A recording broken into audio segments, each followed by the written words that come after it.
नमस्कार, आप देख रहे हैं कालचक्र। मैं हूं श्रद्धा और मेरे साथ हैं प्रश्न कुंडली विशेषज्ञ पंडित सुरेश पांडे जी। बहुत बहुत स्वागत है पंडित जी आपका। नमस्कार। रसोई में खाना बनाते समय आपकी सोच, आपकी सेहत और खाना बनाने का आपका तरीका कैसे डालता है आपके परिवार की सेहत और किस्मत पर असर। जानने के लिए देखिए कालचक्र। किचन में खाना बनाते वक्त हम बहुत सी ऐसी चीजें करते हैं जो हमारे खाने और हमारे हेल्थ पर और साथ ही हमारे फ्यूचर पर बहुत बुरा असर डालती हैं। तो चलिए चर्चा को शुरू करते हुए पंडित जी से जानते हैं रसोई में खाना पकाने के शास्त्रोक्त नियम क्या हैं। तो ये पंडित जी से जानेंगे। पंडित जी कहते हैं जैसा खाए अन्न वैसा हो मन। तो खाना बहुत ज़रूरी है, लेकिन वो किस भाव से बनाया गया है, कैसे बनाया गया है और कौन कौन सी गलतियां हम करते हैं। सबसे पहले मैं जानूंगी जो शास्त्रोक्त नियम है खाना बनाने के, वो क्या है? देखो, रसोई में भोजन बनाते समय तेज आवाज में टीवी या म्यूजिक नहीं सुनना चाहिए। ऐसा करने से भोजन में पोषक तत्व की कमी हो जाती है, ह्रास हो जाता है और अन्न सत्वहीन हो जाता है। भोजन बनाते समय बर्तन गिरेंगे या उनसे तेज आवाज आएगी तो अन्न में मौजूद चेतना नष्ट हो जाती है। भोजन बनाते समय तेल कभी भी जलाएं नहीं। ऐसा करने से खाना तमोगुणी बन जाता है। रोटी गोल बेलने की कोशिश करें, तवा जलने ना दें, रसोई में पांव पटक कर ना चलें और ज़रूरत से ज़्यादा हाथ पैर ना हिलाएं। इससे भोजन तमोगुणी हो जाता है। रसोई में भोजन बनाते समय बीच बीच में कुछ न खाएं। इससे अन्न पकाने में एकाग्रता कम हो जाती है और अन्न सतोगुणी नहीं रह जाता है। भोजन हमेशा मंद आंच में ही पकाएं। धीमी आंच में भोजन बनाने से भोजन में सतोगुण और पोषण दोनों रहता है, इसमें कोई संशय नहीं है। जय मां विंध्यवासिनी। कॉलर हैं नेहा झांसी से। नेहा जी स्वागत है, बात कर सकती हैं पंडित जी से। हेलो। हाँ बोलो बेटा। जय मां विंध्यवासिनी गुरुजी। जय मां विंध्यवासिनी। गुरुजी, हमें अपने दो भाइयों के बारे में पूछना है जी। उनकी जॉब के बारे में। बड़े भाई की है डेट ऑफ बर्थ 26 अक्टूबर 1989 है और उनका नाम पवन है, शाम के 4 बजे। और छोटे भाई की है 26/10/91। विनय नाम है, शाम 5:30 बजे का। इनकी जॉब के बारे में पूछना, सरकारी जॉब। देखो, बड़े भाई के नौकरी के विषय में तो मैं कह सकता हूं कि बहुत अतिशीघ्र भविष्य में बहुत अच्छी नौकरी इनकी रहने वाली है और बहुत अच्छा काम चलने वाला है। जहां तक नेहा छोटे भाई के बारे में प्रश्न पूछा है, तो शुक्र और शनि दोनों ग्रहों का द्वितीय द्वादश संबंध बन रहा है। अभी हो सकता है कि थोड़े दिन का इन्हें इंतज़ार करना पड़े। इन्हें चाहिए कि हर शनिवार को पीपल के पेड़ के नीचे सरसों के तेल का दिया जलाएं और पीपल के पेड़ के नीचे बैठ करके ओम संग शनिश्चराय नमः इस मंत्र को 108 बार जरूर बोलें। इससे इनको नौकरी मिलने में आसानी होगी। जय मां विंध्यवासिनी।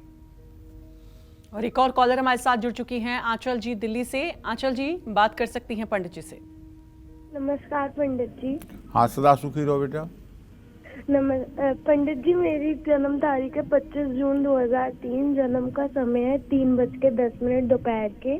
मैं पूछना चाहती हूँ कि मैं बीकॉम ऑनर्स अभी कर रही हूँ, तो आगे चल के जो मैं अभी पोस्ट ग्रेजुएशन करूँगी तो वो बाहर करूँ या फिर इंडिया में करूँ, और मेरा आगे आने वाला करियर कैसा है? अब ऐसा है, आपका प्रश्न स्थिर लग्न में हुआ है। आपके गमन स्थान में चर लग्न में शनि बैठा हुआ है। आपके लिए विदेश यात्रा ज़्यादा शुभकारी है। संचारशीलश्चर्भे विलग्ने लग्नांसके च मुदाहरंती विदेश भाग्यम चर्भे तदीसे चरे तदीसे चरखेट दृष्टि। आपका भाग्योदय विदेश में होता हुआ दिखाई दे रहा है। इसलिए अगर आप विदेश यात्रा का प्रयास कर रही हैं तो शायद ये आपके भविष्य के लिए उत्तम है। जय मां विंध्यवासिनी। और एक और कॉलर हमारे साथ जुड़ चुकी हैं रेशमा अंडमान निकोबार से। रेशमा जी स्वागत है, बात करिए पंडित जी से। हेलो। हाँ बोलिए। हेलो। हाँ, मैं पंडित जी, मैं वंदना पांडे बोल रही हूँ कानपुर से। कौन बोल रही हैं? वंदना पांडे। अच्छा वंदना जी। हाँ, मुझे अपने बच्चों के बारे में जानना है कि दोनों की सरकारी नौकरी है कि नहीं, और नहीं है तो किस क्षेत्र में इनको प्रयास कराएं।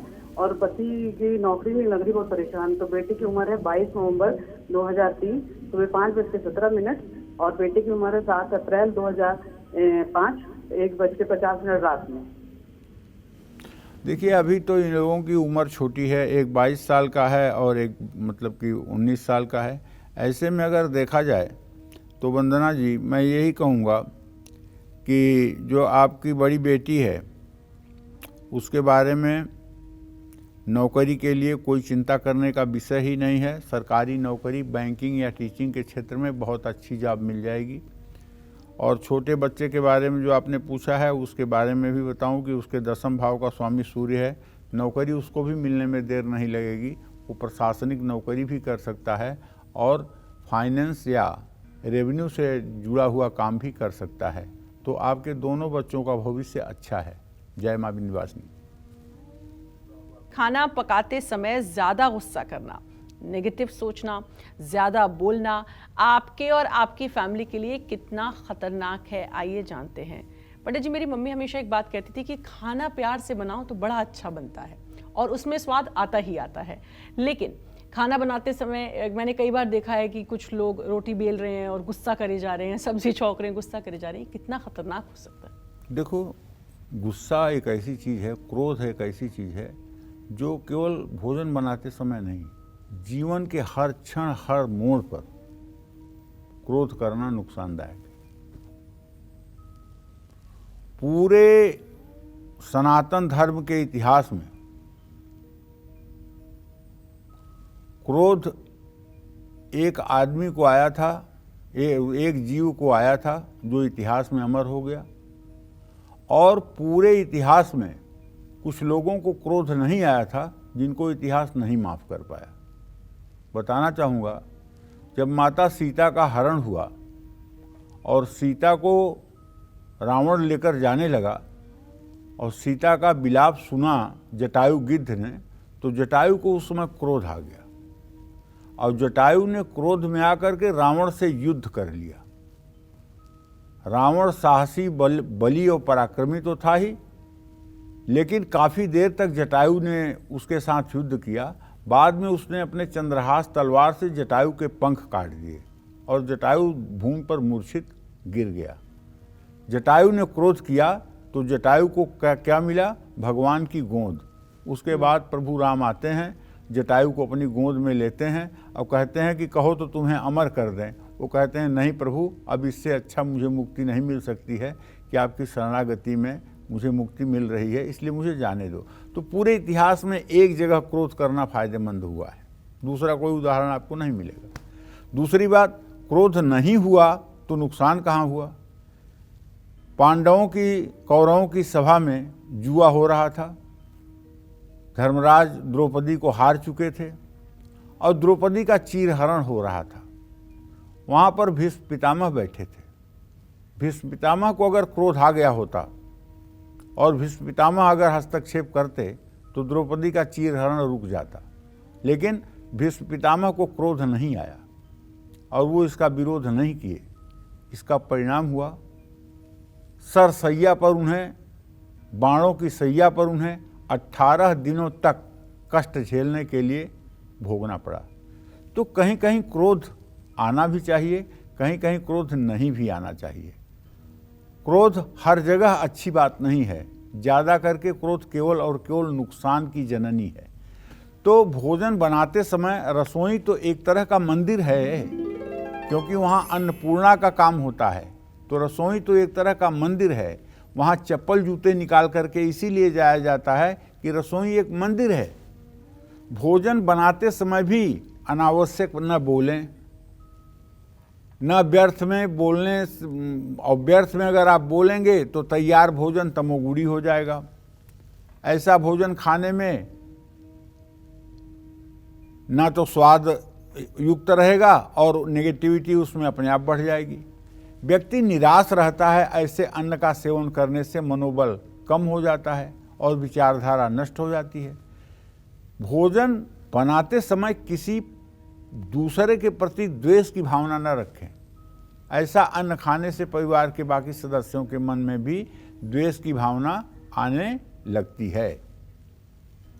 आँखों के माध्यम से बहुत कुछ चुंबकीय तरंगे आपके भोजन में प्रविष्ट करती हैं। अगर आपको इस बात का विश्वास नहीं है तो मैं आपको एक बात बताता हूँ। दो लोगों को समान समान सामग्री आप दे दीजिए, समान रूप से मसाला, समान रूप से पानी, समान रूप से तेल, समान रूप से सब्जी, सब समान रूप से दो महिलाओं को या दो पुरुषों को वजन करके दे दीजिए और उनको अलग अलग चूल्हे पर भोजन बनाने के लिए कह दीजिए और समान सामग्री से दोनों भोजन बनेंगे और दोनों के स्वाद में जमीन आसमान का अंतर होगा। दोनों का स्वाद एक जैसा नहीं होगा। उसके पीछे कारण सिर्फ बनाने वाला होता है कि उसकी कैसी पॉजिटिविटी है, कैसी नेगेटिविटी है। तो भैया, भोजन बनाते समय क्रोध बिल्कुल ना करें और जीवन में वैसे भी क्रोध बिल्कुल ना करें। जब मरने के बाद 3 घंटे में जलना है तो जिंदे जी क्यों जल रहे हो? क्या फायदा पा रहे हो जल करके? तो जलने से बचिए। क्रोध जो है ये जलाने का ही काम करता है और कुछ नहीं करता है। और क्रोध करते समय भोजन पकाया जाए तो अन्न में पोषक तत्वों का नाश हो जाता है। ऐसा भोजन करने से कोई फायदा नहीं होगा, बल्कि सेहत पर इसका बुरा असर पड़ेगा। जय मां विंध्यवासिनी। क्योंकि खाना बनाते समय हम कुछ बातों का ध्यान बिल्कुल नहीं रखते हैं और इससे नेगेटिव इफेक्ट्स हमें और हमारे परिवार को झेलने पड़ते हैं। ऐसे में आज पंडित जी आपको खाना बनाते समय शास्त्रोक्त नियम बता रहे हैं। अपनी चर्चा को आगे बढ़ाते हुए अब बात करेंगे उन लोगों की जिनकी रसोई हमेशा गंदी रहती है। बात उन लोगों की भी करेंगे जो बिना नहाए गंदे कपड़े पहनकर खाना बनाते हैं। क्या रसोई से जुड़ी इन आदतों का असर हमारे जीवन और भाग्य पर पड़ता है? कैसे? आइए जानते हैं। पंडित जी बताइए, कुछ रसोइयाँ मैंने देखी हैं, जाओ तो सब कुछ बिखरा हुआ है, मसाले के डिब्बे नहीं मिल रहे हैं, डिब्बों पर वो आटे के हाथ लगे हुए हैं, सब कुछ अस्त व्यस्त है, चकला बेलन ऐसे ही पड़ा हुआ है, गंदा, उसे धोया नहीं है। आलम ये होता है कि कुछ बनाने चलो तो आपको बर्तन ढूंढने पड़ते हैं। इस तरह की रसोई होती है, क्या असर पड़ता है? देखो श्रद्धा, सही बात तो ये है, रसोई को देख करके उस घर की गृहिणी या उस किचन में काम करने वाले के व्यक्तित्व के बारे में बहुत आसानी से जाना जा सकता है। जितना अनुशासित रसोई होगी उतना ही अनुशासन प्रिय वो व्यक्ति, महिला या पुरुष होगा जो किचन में काम करता होगा।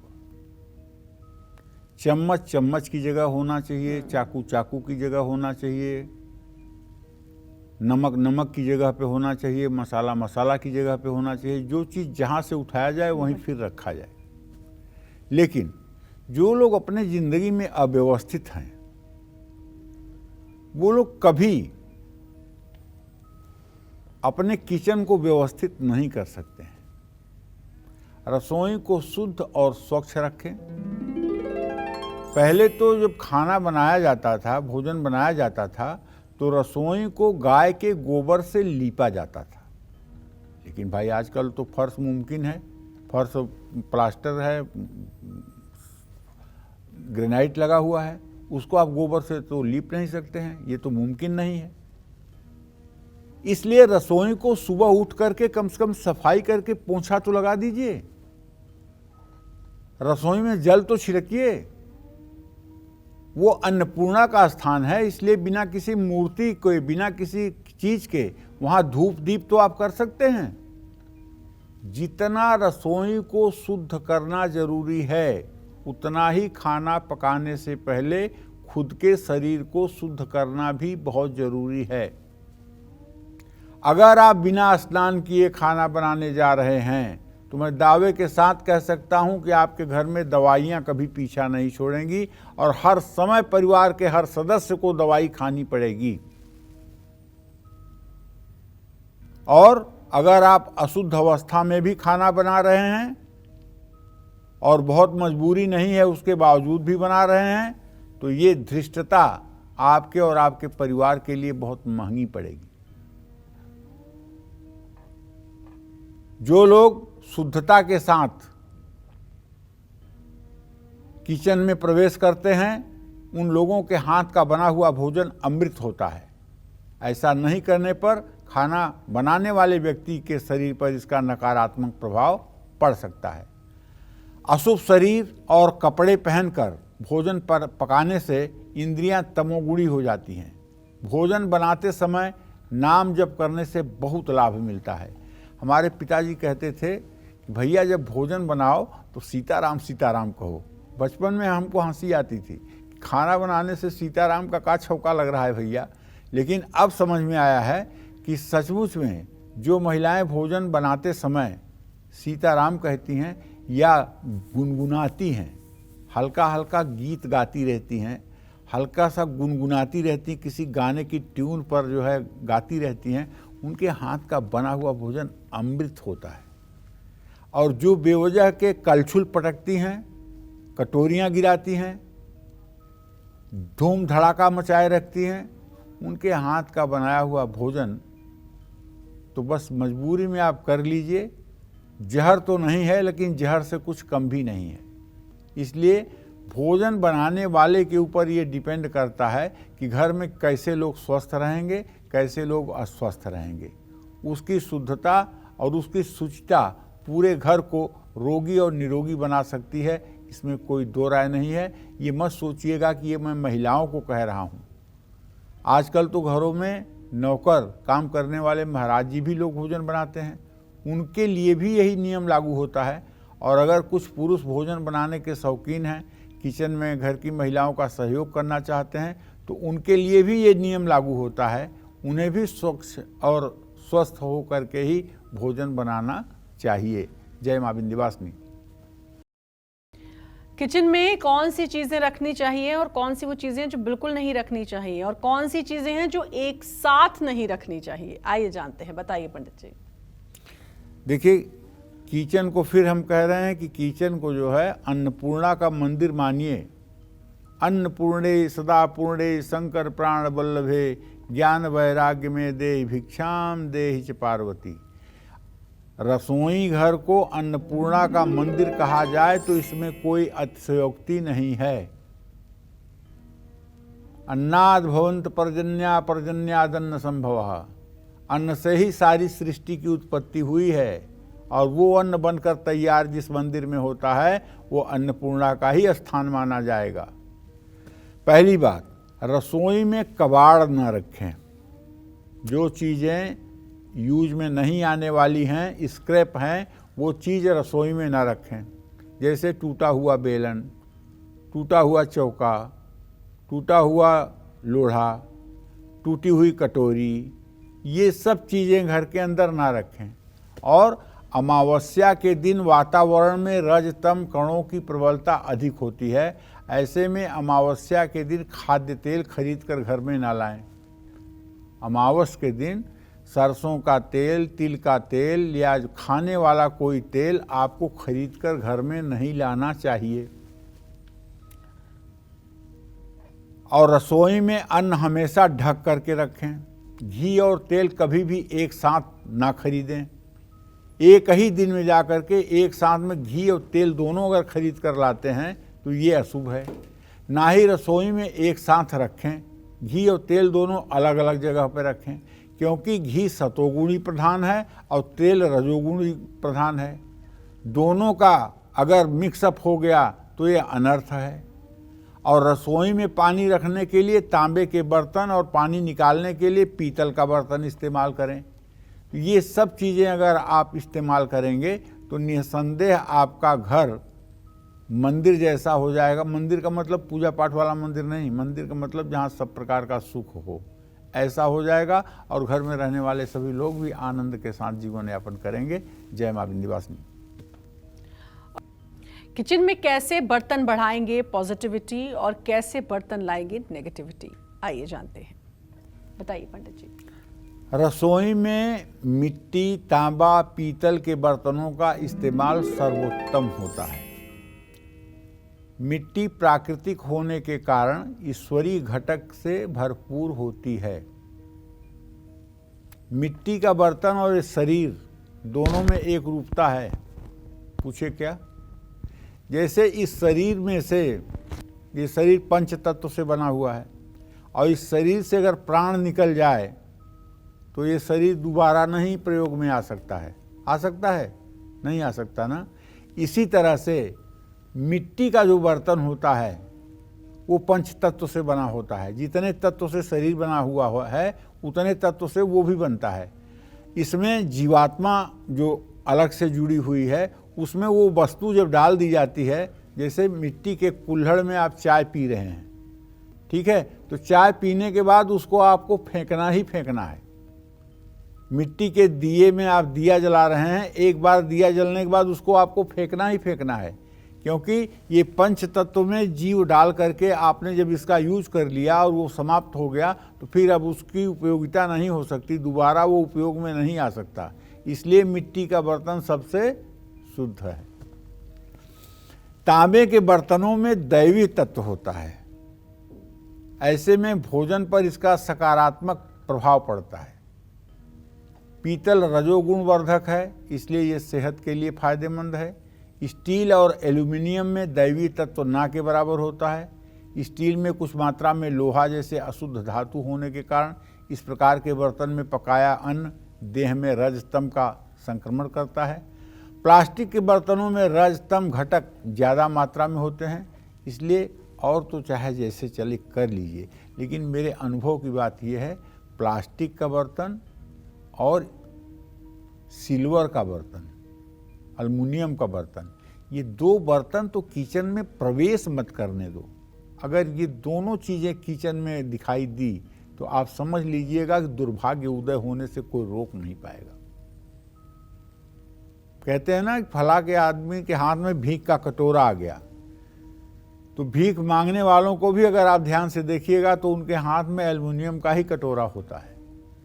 अगर वो भी कांसे और पीतल के कटोरे में भीख मांगना शुरू करें तो कुछ दिन के अंदर उनकी भी भिक्षावृत्ति बंद हो सकती है, लेकिन उन्हें अपना काम परमानेंट करना है, इसलिए एल्युमिनियम के बर्तन का प्रयोग करते हैं।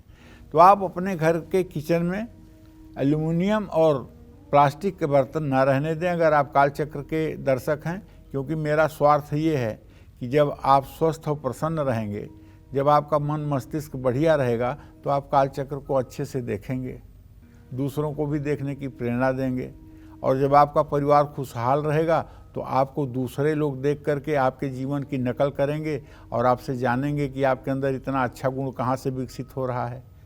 तो ये मेरा स्वार्थ है, इसलिए मैं कालचक्र के दर्शकों से कहना चाहता हूँ कि अगर घर में एल्युमिनियम का बर्तन है और प्लास्टिक के बर्तन का यूज होता है, निकाल फेंको उसको, उसका कोई मोह मत करो, उसको स्क्रैप में डाल करके और निकालो उसको घर से बाहर, शनिवार को बाहर कर दो। जय मां विंध्यवासिनी। अब बात आपके टूथब्रश की। टूथब्रश से कैसे जुड़ी है आपकी सेहत और किस्मत, आइए जानते हैं। बताइए पंडित जी, टूथब्रश से कैसे हमारी सेहत और किस्मत जुड़ी है? आप क्या सोच रहे होंगे कि पंडित जी क्या क्या बात बताते हैं, भला एक साधारण से टूथब्रश से किस्मत कैसे जुड़ सकती है? लेकिन मैं सच कह रहा हूं, शास्त्रों में कहा गया है कि दातून कभी भी जूठा नहीं करना चाहिए। टूथब्रश हम हर रोज बदल नहीं सकते हैं, ऐसे में ये शुद्ध नहीं रह जाता है। आयुर्वेद के अनुसार दातून सिर्फ दांत ही नहीं चमकाता, बल्कि बौद्धिक क्षमता और स्मरण शक्ति को भी बढ़ाता है। आप पूछेंगे कैसे? अगर आपका बच्चा हकलाता है, तुतलाता है, तो आप उसे गूलर की दातून 6 महीने करवाइए, मुझसे गारंटी लीजिए कि उसकी हकलाहट तुतलाहट बंद हो जाएगी। अगर आपका बच्चा नहीं बोलता है, चुप रहता है, बुलाने पर भी नहीं बोलता है, तो उसे अपामार्ग चिचिड़ा की दातून करवाइए, रिजल्ट 6 महीने में देख लीजिए। दांतों से खून आता है, पायरिया है, मुंह से दुर्गंध आती है, तो नीम का दातून करवा दीजिए और चमत्कार देख लीजिए। जो लोग अपनी याददाश्त बढ़ाना चाहते हैं वो हर रोज अपामार्ग की दातून से दांत साफ करें। अपामार्ग मैं कह रहा हूं, बहुत से लोग नहीं समझ रहे होंगे इसको क्या कहते हैं। मैं तो नहीं जानता कि पूरे भारत में इसको क्या कहते हैं, लेकिन जहां का मैं रहने वाला हूं, इलाहाबाद और बनारस के बीच का, वहाँ इसको चिचिड़ा कहते हैं। और ये रेलवे लाइन के किनारे, सड़कों के किनारे घास के रूप में पाया जाता है। इसमें कांटे भी होते हैं। इसकी दातून बुद्धिहीन लोगों की भी बुद्धि बढ़ाने के काम आती है। इससे बुध ग्रह का दोष दूर होता है। बबूल की दातून करने से शनि ग्रह शुभ फल देता है। नीम की दातून सिर्फ दांतों को रोग मुक्त नहीं करता, बल्कि पाचन मजबूत करता है, चेहरे पर निखार आता है। लेकिन आज के समय में बहुत कम लोग दातून का इस्तेमाल करते हैं। ज़्यादा लोग टूथब्रश में ही अपना काम निकालते हैं। इसके लिए आपको ज़रूरी बात बताऊंगा। पश्चिम दिशा में मुख करके ब्रश करने से धन का नाश संभव है। पश्चिम दिशा की ओर मुंह करके ब्रश करने से हर काम बिगड़ता है। दक्षिण दिशा की ओर मुंह करके ब्रश करने से संतान को कष्ट मिलता है। दक्षिण दिशा की तरफ हर रोज मुंह करने से, ब्रश करने से परिवार में परेशानियां बढ़ती हैं। ऐसे में हमेशा पूर्व और उत्तर पूर्व दिशा की ओर मुंह करके ब्रश करना चाहिए। आपका ब्रश अगर खराब हो चुका है तो उसका इस्तेमाल आपको नहीं करना चाहिए। ऐसा करना न सिर्फ सेहत के लिए हानिकारक है, बल्कि क्लेश और धनहानि भी करा सकता है। पैरों के बल बैठकर ब्रश करना अशुभ होता है। ब्रश करते समय या बाथरूम इस्तेमाल करते समय किताब या न्यूज़पेपर नहीं पढ़ना चाहिए। बाथरूम में तेल, साबुन, शैम्पू, ब्रश हमेशा बाथरूम की दक्षिण या पश्चिम दिशा में ही रखना चाहिए। जय मां विंध्यवासिनी।